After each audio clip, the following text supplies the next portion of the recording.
Hi, everyone. This is Scott Nybakken for Dynamite Entertainment, and I'm here today with David Pepose, the indefatigable author of the upcoming series starring everybody's favorite eco warrior, Captain Planet. David, thanks for joining us on the channel. Oh, it's my pleasure, Scott. Thank you so much for having me. So it's been a while since Captain Planet and the Planeteers was the original show was on the air. Do you think you could give us a quick capsule history of the show and how your experience with it ties in with your interest in bringing it back to comics? Yeah, Captain Planet is one of those kind of iconic cartoons of the late '80s and early '90s. It debuted in 1989, and it ran for several seasons. And it's the story of Captain Planet is sort of this elemental champion. He's there to defend the planet, and he's been summoned by the spirit of the earth named Gaia. And as the show kicks off, Gaia's been asleep for thousands of years, and suddenly drillers are drilling into her chambers. And so she takes 5 elemental rings that have the powers of earth, fire, wind, water, and heart, and she gives them to 5 special young people around the world: Kwame from Africa, Wheeler from the United States, Linka from back then the Soviet Union, Mm. Guy from Asia, and Mati from South America. And each of these planeteers has the ability to control one of these 5 elements. But when they combine their powers, they're able to summon Captain Planet. And so the cartoon was about these 5 planeteers and Captain Planet and Gaia fighting various supervillains who had some sort of environmental bent to them. And they were just trying to protect the world and the environment. Now, for me, I've been a huge fan of Captain Planet for a long time, and I've actually been championing writing this book for over a decade. For me, revisiting it as an adult, I realized that all the building blocks for success were there for a property like this. It's inherently multicultural and diverse with its international cast. It's very timely. Fighting not just climate change, but the human greed that fuels it. And also, there's so much room for really cool, exciting action and mythology, given the Planeteer's various powers and Captain Planet's history as Earth's champion. So yeah, I feel like in a lot of ways, Captain Planet was ahead of its time when it first came out, and now the world, in a lot of ways, has already caught up. So I think Captain Planet and the Planeteers, they really are the heroes of the moment, and I'm very excited to be doing this relaunch that firmly recontextualizes them in the year 2025. Yeah, and building on that, how is the new series going to start off? Is there going to be any continuity with the original show? This is brand new continuity. You Uh, don't have to have watched the original cartoon, similar to my approach on Space Ghost, where we're starting from the ground floor. So all you need to do is read issue 1. But we're going to be introducing all the classic characters and classic villains from the show, but adding our own unique kind of twist to them. So our series actually opens up on the invasion of Hope Island, as we see Gaia on the run from unknown gunmen, and that's where we're going to sort of introduce Captain Planet for the first time. And we've got a really cool sequence highlighting Cap and his powers and his personality before we introduce the Planeteers to the mix. This is really like it's a globe trotting kind of adventure, but also kind of really firmly placing the Planeteers on street level. The thing I love so much about them is that they aren't superheroes, really. They don't have costumes, they don't have code names. These are very much ordinary, regular people who have been given extraordinary powers, and now they're suddenly on the clock, having to figure out, how do we use these powers? What are they meant for? And how do we escape a world that is looking to exploit them to perpetuate the kind of corrupt systems that have put us all in danger in the first place? yeah, and in the new series, like we've seen like some of the pages from it, and Captain Planet definitely has a new look going on.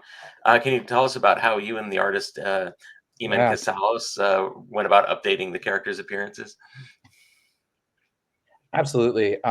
Boy, I can't say enough great things about Aman. He really, he's come out swinging on every single page. I was not familiar with his work before working with him on Captain Planet, but he's one of the just most exciting collaborators I've ever worked with. Hmm. He really is so thoughtful about everything, particularly with the characters, their designs, their acting. And so, yeah, I joke that hot bearded Captain Planet is the only global warming I'll accept. Um, but part of that was we wanted to really institute some bold design choices to really make it clear, to plant our flag and say that this is kind of a new take on Captain Planet, one that sort of is for our times. You see it with characters like Absolute Batman, where he's jacked, or Ultimate Peter Parker with the beard. Something with about a new kind of bold wrinkle for the design, I think, is very important, particularly for a character like Captain Planet, who is very much known for his 80s mullet and 80s crop top. When I pitched this book, I said the first thing I want to do is I want to update his design, to make it more accessible for new readers. And it's a fun bit of comic book alchemy. It's always kind of a collaboration and a partnership.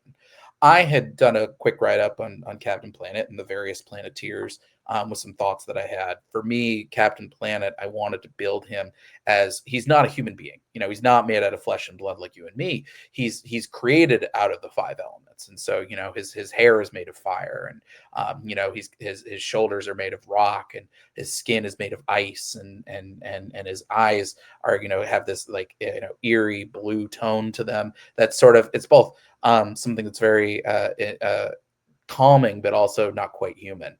Uh, but when Amon started drawing his character designs, he did give one with a beard, and everybody just jumped on it. We thought it was such a cool update for the character, who, in a lot of ways, does serve as kind of this surrogate father figure for the Planeteers, and now as a daddy figure for our readership.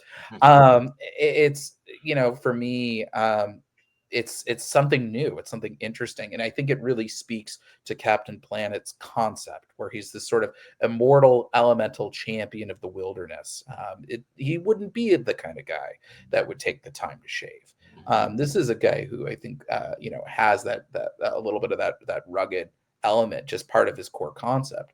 So I love the way that Amon has been drawing this character, and I want to also give Amon a shout out for the way that he's recontextualized the Planeteers.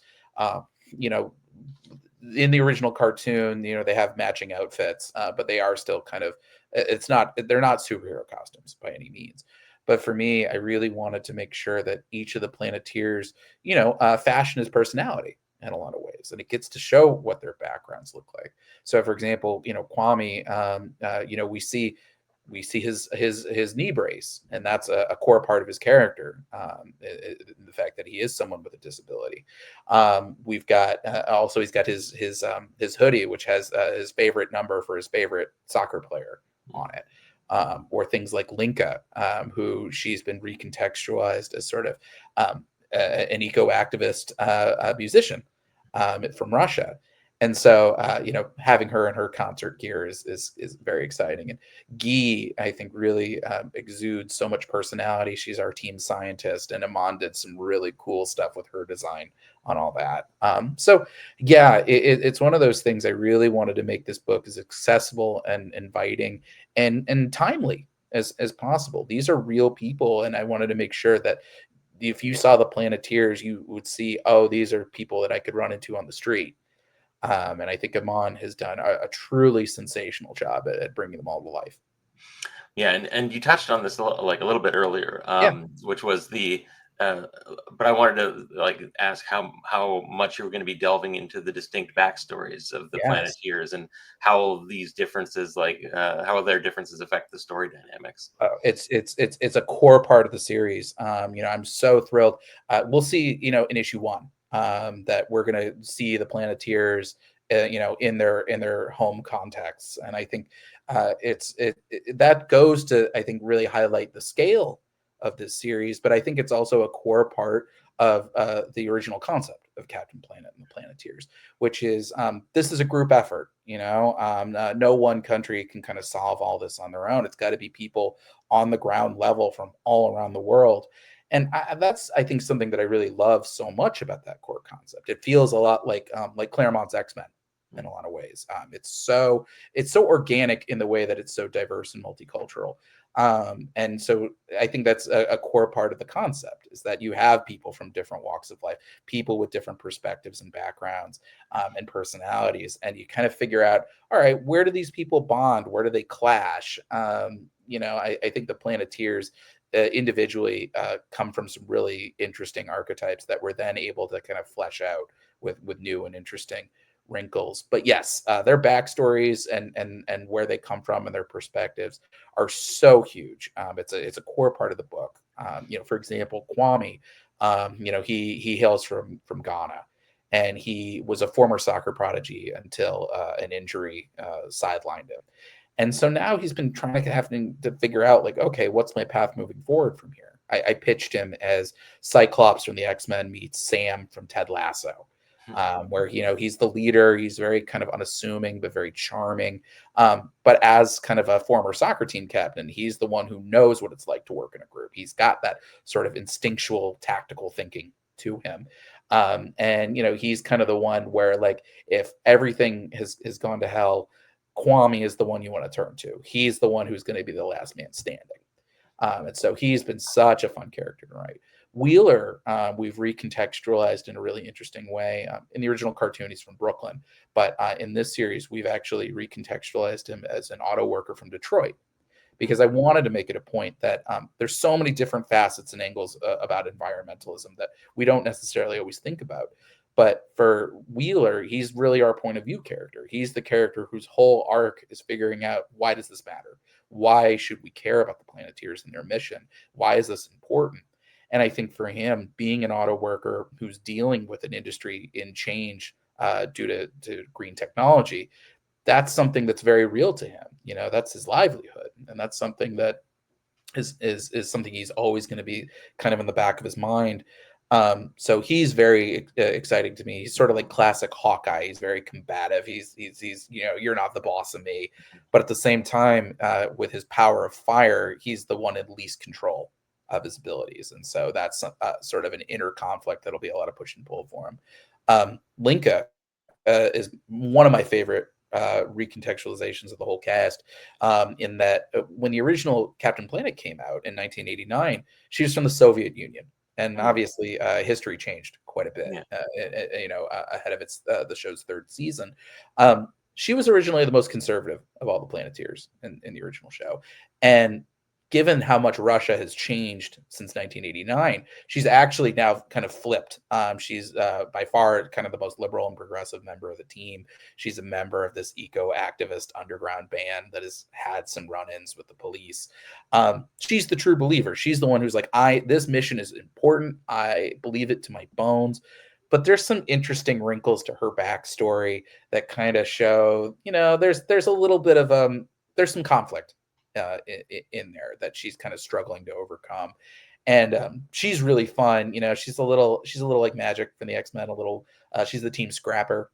She's maybe even more headstrong than Wheeler, and I think that's the thing that kind of bonds those two as we kind of steer them towards that canonical romance from the cartoon. Guy has become my favorite. She really snuck up on me. She's very similar to the way that I wrote Black Knight in the pages of Savage Avengers. You always a gearhead on the team. You need somebody who knows science. You need somebody who's got to be able to connect the dots. And in the cartoon, Guy, who hails from South Korea, she was a biologist. And in the cartoon, that was sort of they portrayed her as sort of this very sporty swimmer. But for me, the science element really kind of crept up on me, where I was like, oh, like she loves her job and she loves geeking out about it, and she thinks that, like, studying this science is like the coolest thing in the world. And so she knows the stakes better than anybody. And I think in a lot of ways she's seen as sort of the bubbly kid sister. She's often underestimated. But when the chips are down, Guy says, I know what the stakes are here, and the choices are, I could either just give up and fall into despair, or I could remain hopeful and I could fight for a better future. And so I think she's, in a lot of ways, she's the heart of the team. She's so important to the whole group dynamic. And then finally, Mati, who I think was really the most important character to kind of figure a new angle out for. For those who have watched the original Captain Planet, Mati was often seen as a punchline. He's got the power of heart. And if I had a nickel for every time somebody asked me, what is the power of heart, I'd have a lot of nickels. Um, but for me, I see that it's really it's tactical telepathy. This is a character who, you know, he can see into your mind. He can bond minds together. He can summon animals from all across the animal kingdom. Um, and what's so interesting to me is that Mati, coming from Brazil, he's an indigenous person from Brazil, and there have been a lot of stories about indigenous people in Brazil being forced off their land, being oppressed, and being subject to violence by corrupt mining operations. People who want their land, people who want to dig up their land. And so Mati has suffered a lot in his life, and he's definitely someone who you would understand if he fell prey to violence, to not just, you know, to get his revenge, but to free his people. But with the power of heart, it's actually cleansed his heart of all anger and all violence, and so he's become this avowed pacifist. But he's a pacifist who could absolutely wreck you. I've sort of positioned him as sort of like the Batman, the Shang-Chi of our team. Where if you think sexy bearded Captain Planet is cool, brooding mysterious Mati is definitely, like, I think, the biggest glow up of our team. And so he really kind of he's sort of the X factor for the team. He's the one who's the least predictable. He's the one who his ring actually houses Captain Planet's consciousness. And so he's, I think, a very important member of the team, and seeing the different ways that we're leveraging his powers. He's very versatile. In fact, I would go so far as to say his powers aren't maybe the most overt, but he might be the most dangerous of all the Planeteers. And so you have all of them together. You know, they're very interesting as individuals, but watching them play off of one another has been really fun. Watching kind of the sparks fly as their various personality traits kind of clash. Um, it's a super fun team, and it's something that I've been able to kind of percolate on for a decade. And so it's so exciting for me to see these characters finally seeing the light of day. And I think anybody who's a fan of the original cartoon will find a lot to like. But if you aren't familiar with it, and you either are just interested in the concept or you're a fan of my work, I think that you will find a lot to enjoy in Captain Planet. Excellent. And speaking of dangerous, Yeah. in your Space Ghost series, you really capitalized on the deep bench of villains from the Mhm. original show to help drive the story forward. Is there going to be a similar dynamic with Captain Planet and its classic Yes. '90s rogues gallery? Yes, we're going to see a lot of those classic rogues. There's a small handful. We're going to keep it in the back pocket for potential future installments. But yeah, you know, we're seeing, for starters, the main villain of our series is Lucian Plunder, who is Hmm. our take on the classic Loot and Plunder. For me, I think it was so important, you know, and what I think was so ahead of its time for the original cartoon, to the point of being subversive, is that you know, climate change and environmental disaster was only one side of the coin for Captain Planet. The other side was always, it was fueled by human greed. You know, the power is yours to stop this, but it's also in our hands that it continues to perpetuate. And so, Loot and Plunder, or as we're calling him, Lucian Plunder, I think was really he really embodies a lot of those qualities.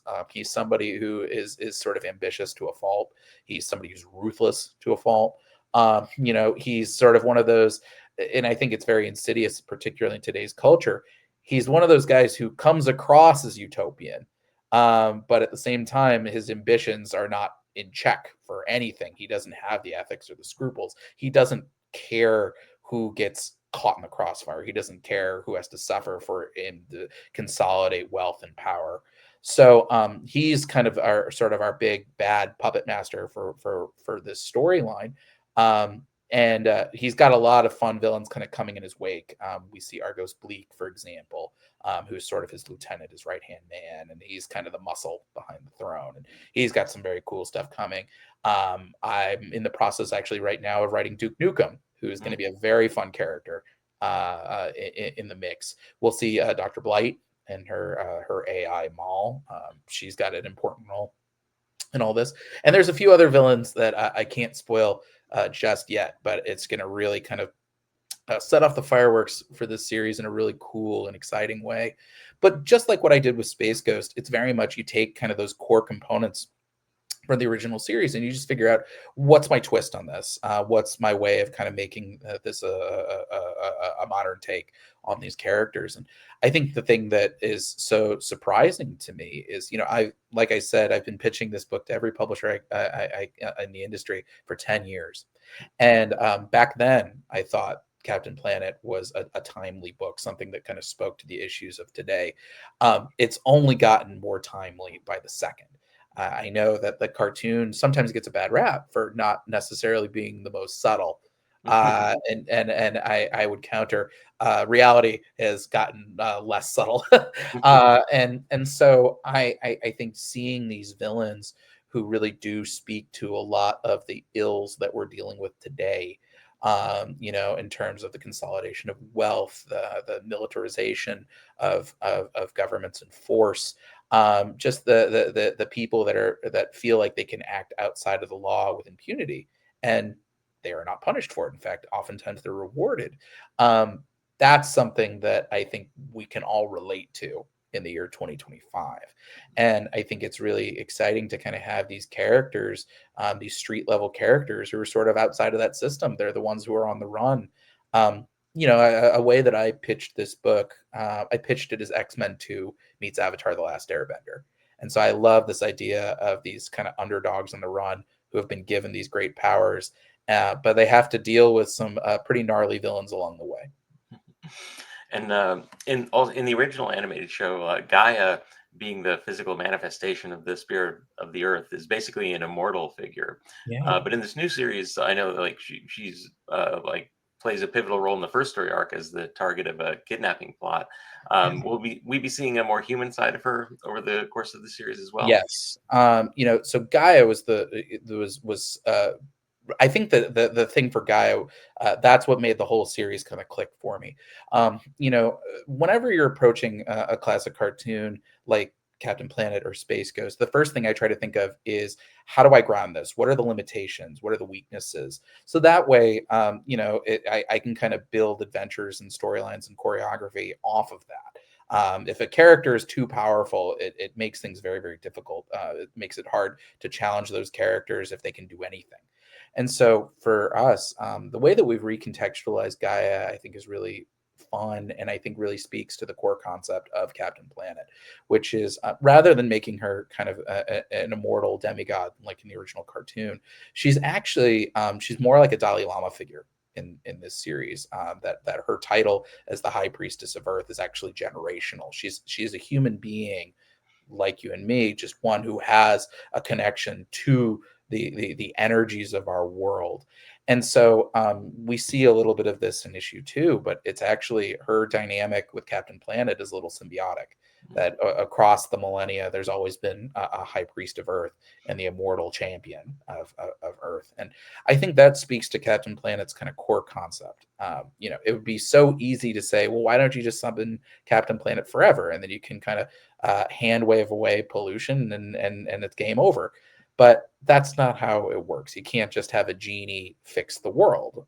And so that, I think, the smartest thing that the cartoon ever did was, Captain Planet's motto is, the power is yours. This is in our hands. This is something that can only be handled by regular human beings, on the street level. And so Gaia, I think, is a really core component to all of this. She brings the Planeteers together, as we see it, in our first issue, when Hope Island is being invaded.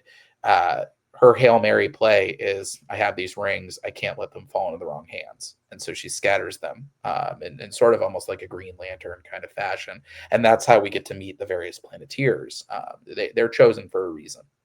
And but yeah, Gaia, I think, is a character that's really exciting. And I think by making her a human being, making her someone who's flesh and blood, and sort of having her as in the same age cohort as the Planeteers, it offers so many opportunities to have her as sort of another member of the cast, somebody who can kind of meet these Planeteers at their level, but also someone who, she has her own background, and sort of, I think the idea of Gaia having like kind of a friend group who she's also sort of the boss of. That's a lot that there's some very interesting tension there. And so there's some very interesting kind of characterization. So yeah, I'm very excited to kind of dig a little bit into her, but even just seeing how she acts in in Lucian Plunder's clutches, um, she does some really cool stuff there. She's got a lot of fire to her. She's definitely somebody who is not.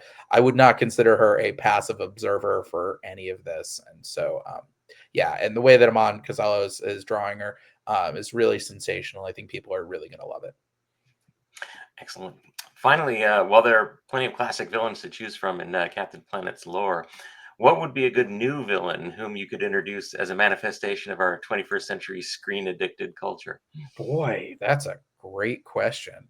Um, I mean, it's a great question because Captain Planet and his villains. I think the reason why I like them so much is they've each got very core concepts to them, from Hoggish Greedley to Loot and Plunder to Duke Nukem to Verminous Scum and Doctor Blight.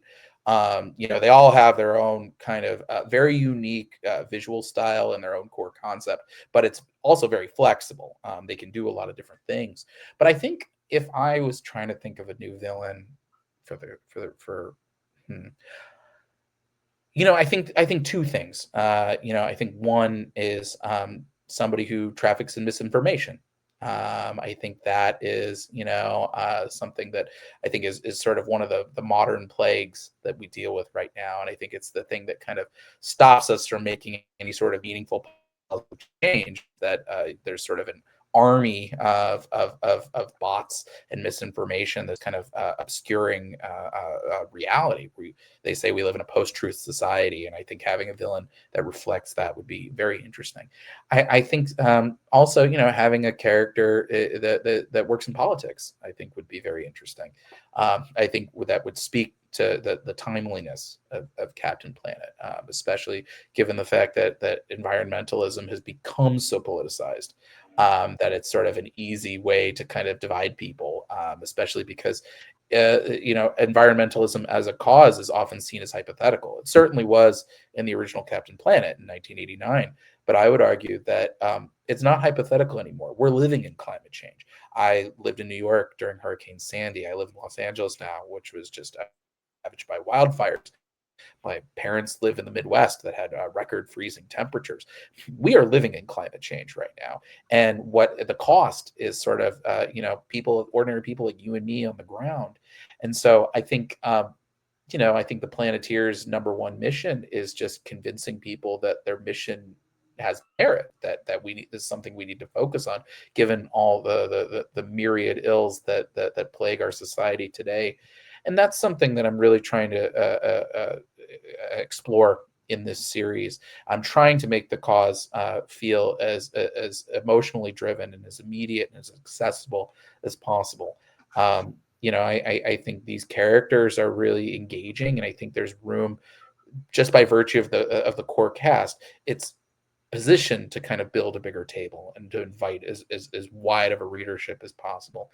And so, yeah, I'm really excited to kind of like balance out the exciting action while taking these stories that are ripped from today's headlines.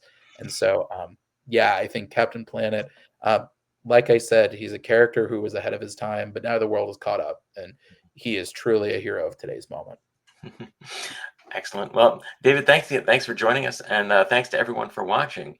The power will be yours when Captain Planet #1 hits comic store shelves this April. So make sure you pre-order it now, and be sure to follow Dynamite Comics on YouTube, Facebook, Instagram, and X to hear more about all of our upcoming releases. Thanks again.